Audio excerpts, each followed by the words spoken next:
I don't wanna grow up, I'm a curious kid. The world has 100 questions I can play with. So I'll open my arms and eyes and wonder every day till the day I die. No one really knows why gravity exists. UC Berkeley astronomer Kishore Patra will now present Exploding Stars. Well, he'll present a talk on exploding stars. I'm grateful. Most of Kishore's early education took place in a remote village on the eastern coast of India, where he was the first person to pursue education internationally from among his community. Kishore traveled to the UK and then to MIT, where he earned a bachelor's degree in physics.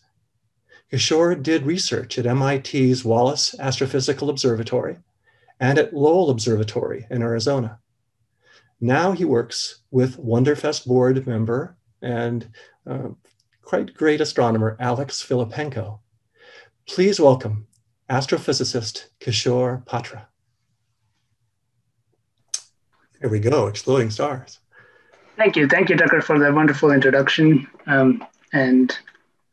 Welcome everybody to Exploding Stars. Take a look around yourself. The water you drink, the wood in your furniture, the oxygen that you breathe, and the iron in your blood. Everything came from a star. As Carl Sagan once famously said, we are made of star stuff. So today, I want to tell you the story of our cosmic origins. How did all these elements form, and how did they end up in your house from presumably where you're watching this talk right now? So in the beginning, the Big Bang gave us only hydrogen and helium, and maybe some trace amounts of lithium. Everything else made in a star. And in particular, the elements that you're likely to see around yourself in life and in your everyday life, all of those came from exploding stars, explosions known as the supernova explosions. So the story begins with a star, much like our sun, which is a giant ball of gas, mostly made of hydrogen.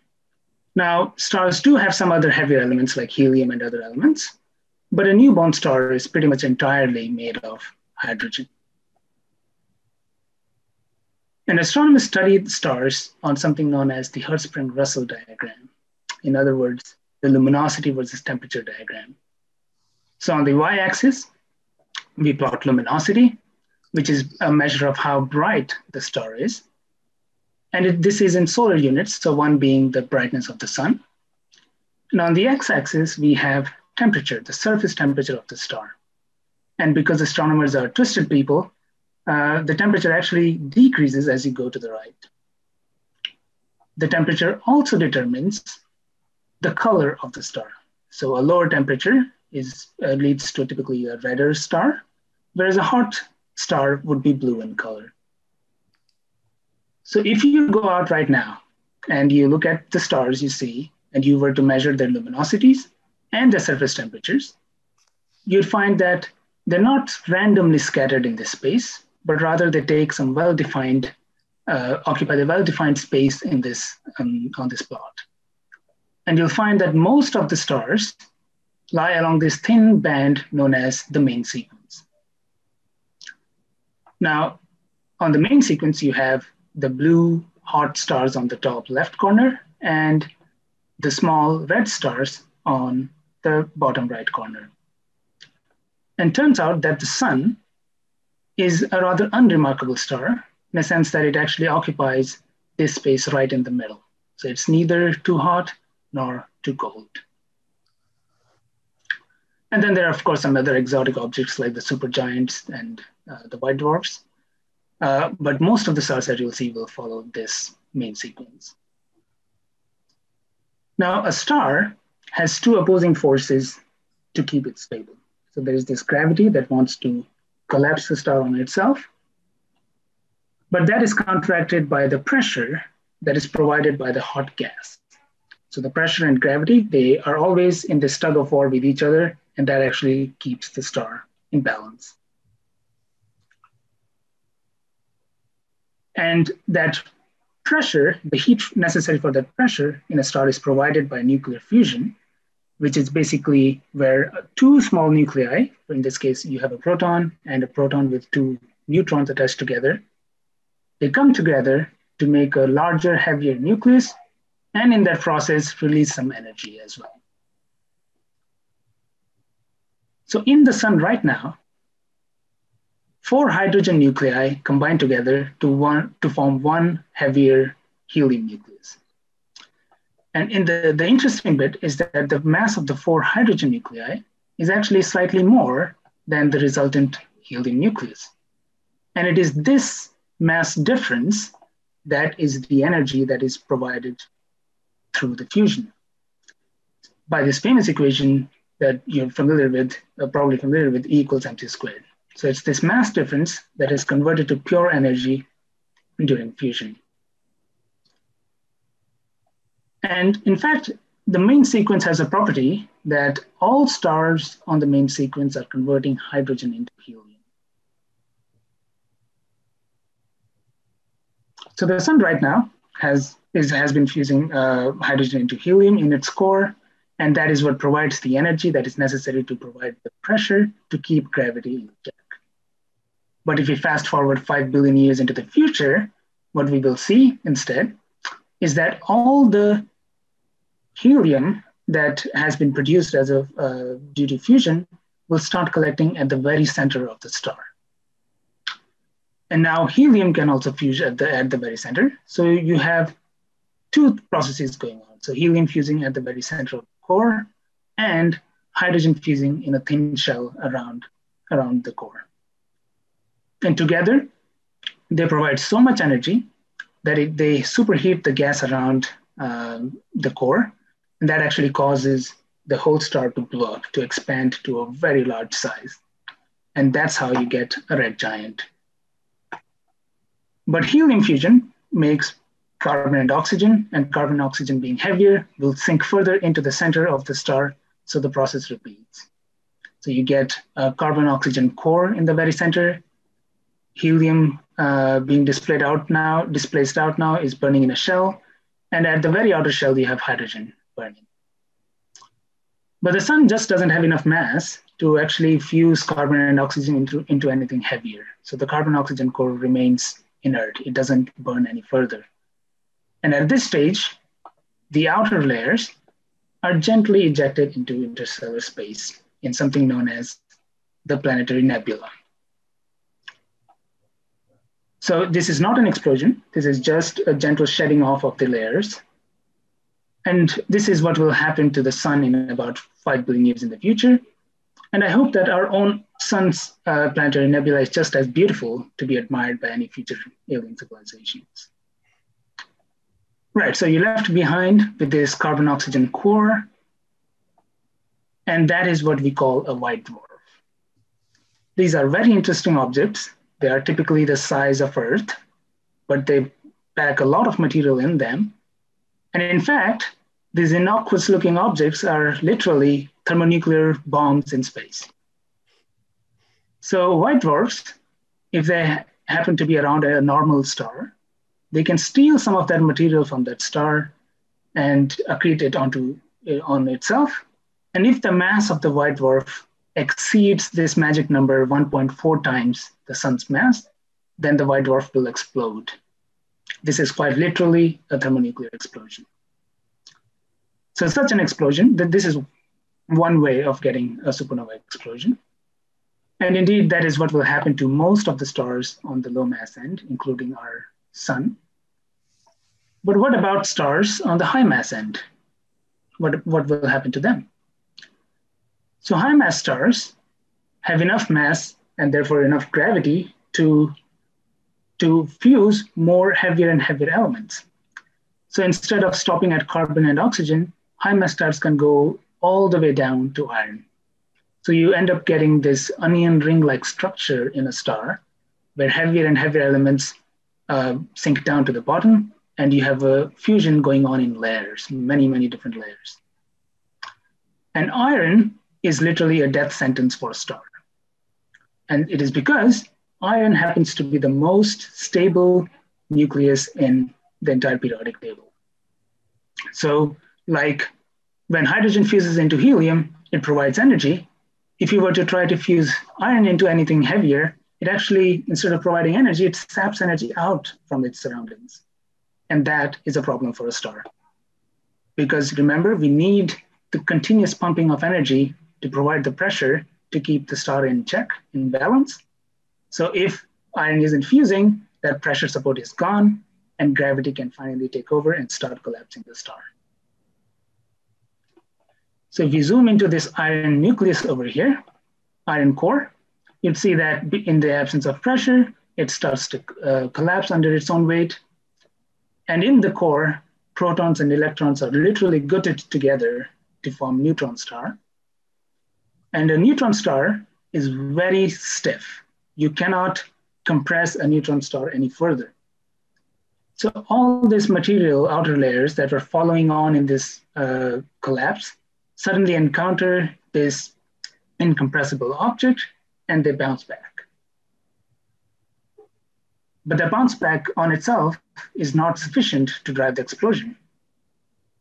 In the formation of the neutron star, a lot of these particles known as neutrinos were produced. And these are exotic particles produced in such high numbers that they slam into this impaled material, and that is what really launches the explosion. So you have a double whammy here. You have the bounce back, and so many neutrinos are produced that they slam into this wall of material falling in. So the result is that you launch the gases at such high velocities that you have a new type of explosion called the core collapse supernova. Now, what you're seeing here is not what we actually see as astronomers. This is all artistic license and it's all pretty to look at. What we really see is something like this. So you have a dot of light appear right next to a galaxy, suddenly over a few days. And it stays there for about 3 to 4 months and then eventually fades away. To give you another example of that, you have, so here I have encircled a supernova explosion. And as you follow it, it gets brighter over time, reaches some sort of maximum, and then it fades again and eventually goes away. And this entire process takes about between 3 to 4 months. So if you were to plot the brightness of the supernova explosion over time, you would get something like this. So here on y-axis, I'm plotting the brightness of the supernova. And again, because astronomers are twisted people, a more negative number means brighter in this case. And on the x-axis, I have days, time in days. The first thing you notice is that supernovae exhibit a huge variety of behavior. There are a lot of different types of supernova explosions, and astronomers love to classify them. But the bottom line is that most of these explosions have a time duration of about 3 to 4 months. So they have, on average, they live for about 100 days. But you can do even better. This tracking brightness alone doesn't give us a lot of information. You can in fact look at the light of the supernova explosion through a prism. And by doing so, what you get is a spectrum, the color spectrum. And you can measure the brightness of each of these colors. The idea here is that different elements of the periodic table like to absorb different colors. And if a particular color is absent from your spectrum, then from there you can conclude that yes, this element was present in that explosion. So indeed, that is what we do. So on the x-axis here, I'm plotting wavelength, which is a measure of color. So the red colors are these longer wavelengths, 8,000, 9,000 angstroms. And the shorter wavelengths are around here, 4,000 to 5,000 angstroms, blue colors over here. And the greens are somewhere around in the middle. The y-axis is the measure of brightness. So you see these dips at different colors. For example, if you look at the dip around 8,000 angstroms, which is the red color. So calcium likes to absorb red colors. And because calcium is absent from, the red colors are absent from the spectrum, you can conclude that calcium was present in the explosion. Similarly, you can say that oxygen, carbon, silicon, iron, magnesium, and so on, the other elements show these unique absorption features. Well, that tells us what elements were present in the explosion, but we can do even better. you can actually tell exactly where in the explosion these different elements are synthesized. And that's where my expertise comes in. So I study something known as the polarized light from supernova explosions. And you may be familiar with polarized light if you own a pair of polarized sunglasses.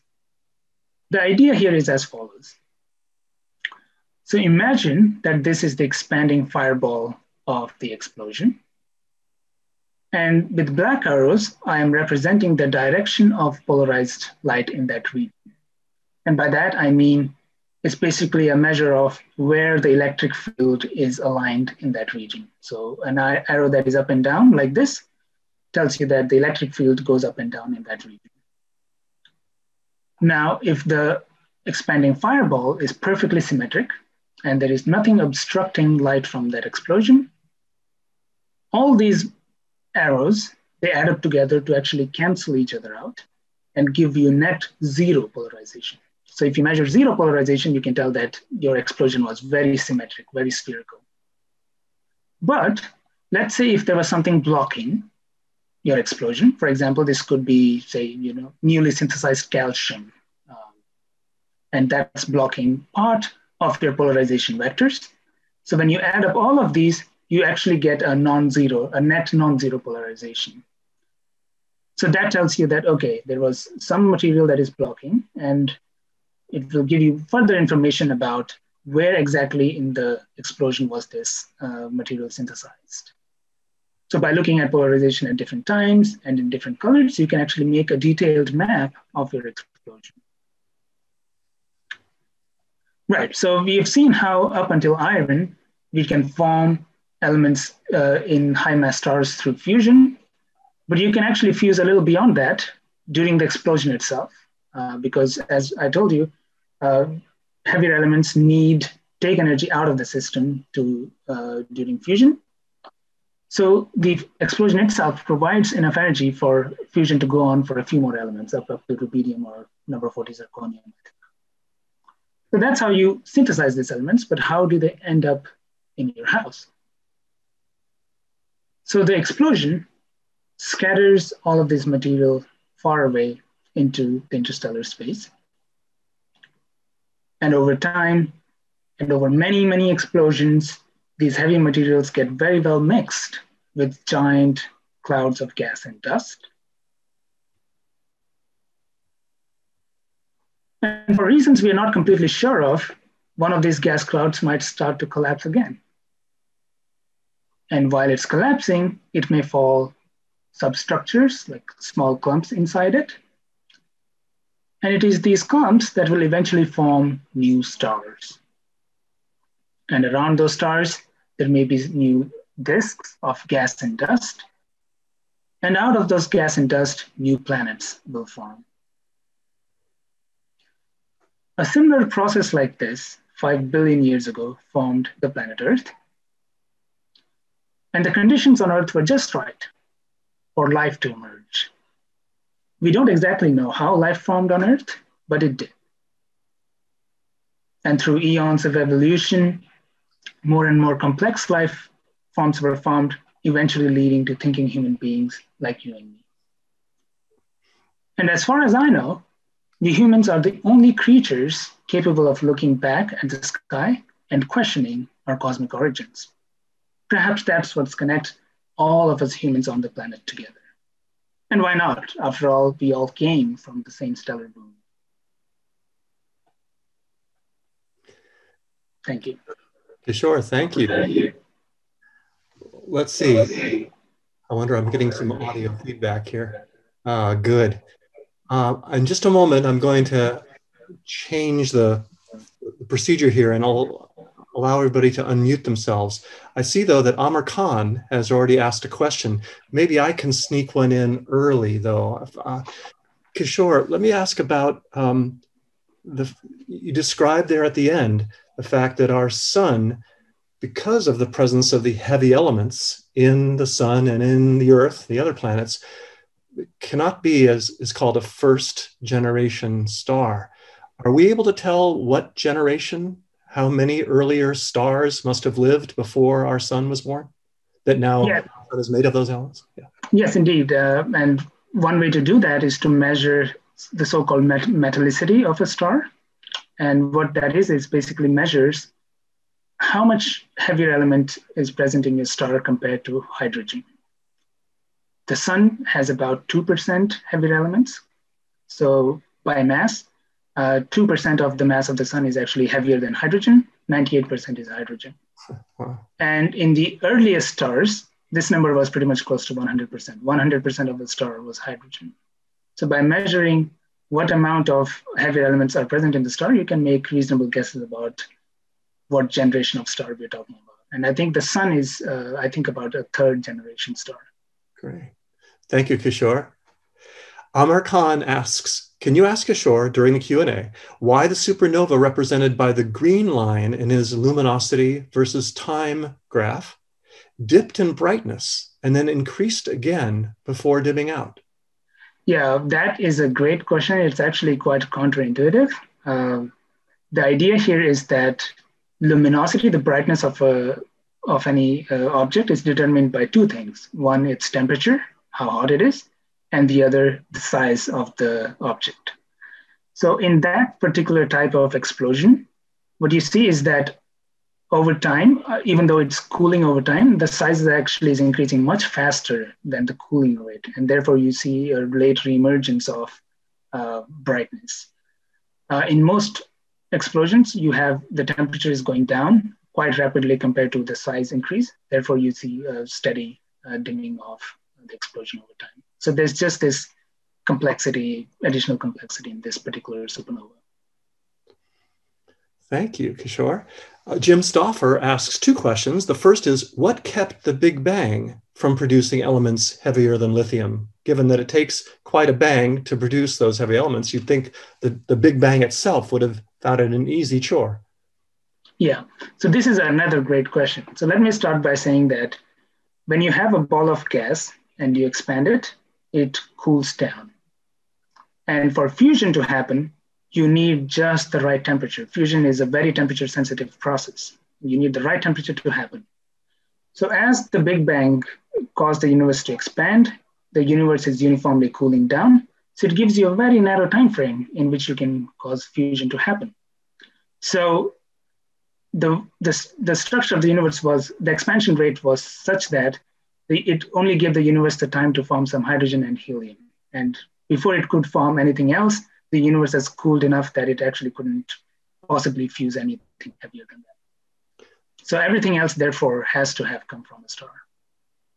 Kishore, allow me, and Jim, I hope you'll allow me just to interject here. Kishore, is this then what is referred to this time of high inflation? Is this, I mean, fast expansion, is it called the inflationary period? No, this actually is called the Big Bang nucleosynthesis. And this happens way after the inflationary expansion. So the Big Bang nucleosynthesis happens around about a minute to a few minutes after Big Bang. But the inflation actually happened 10 to the power minus 35 seconds after the explosion. So there's a huge time difference on cosmic scales. I see. All right, thank you. Jim's second question is, neutrinos hardly interact at all with ordinary forms of matter. Is it simply the high density of infalling mass that lets neutrinos power supernovae, or is there some other effect enabling interactions? Yeah, you're right that neutrinos hardly interact with any object, any material, but it's just a sheer number of them produced that the probability-wise you will have a significant number of them interacting with this dense material falling in. In fact, astronomers actually try to measure neutrinos as a precursor to predicting that, okay, maybe an explosion is about to happen. This can only be done for stars that are in our own Milky Way galaxy. We cannot do this in extragalactic sources. But the huge number of neutrinos that are produced during the formation of neutron star is really what drives the explosion. And that is the reason why they interact with the material as well. A vast majority of them will go right through it. But a few number of those that do interact is enough to actually drive this explosion. Good. Jim, thank you for your questions. I see here that Greg J asks, what does the older term nova A non-supernova. What's just an ordinary nova? What does nova mean?